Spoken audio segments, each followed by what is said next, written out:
turuan ko kayong paano mag-open ng Deodar battery. So ang una nyo pong gagawin, ito po naka-off state po yan. Ang gagawin nyo is, meron po ditong reset button.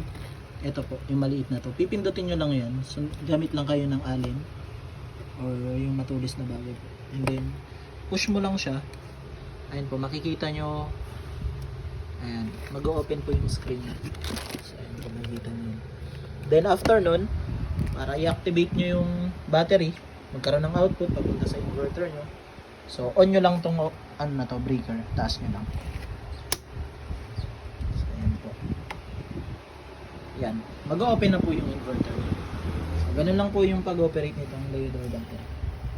And then, ang gagamitin yung communication is dun sa CAN. Ayan po. CAN. Ito po yung pinaka-dulo na port. Then, papasok po yan dito. So, ayan po. Maraming salamat po. And then, ito po, pag nakapasok na po kayo dito ng PV nyo, so since 2 kW po yung PV nyo, series nyo lang po yung 4 and then salpak nyo dito sa PV1 negative and PV1 positive. So ito for upgrade nyo na lang to. Huwag nyo nang gamitin to. And then pagka gusto nyo na siyang buhayin yung solar panel, i-on nyo lang siya pataas para ma-read na ng inverter nyo yung solar panel.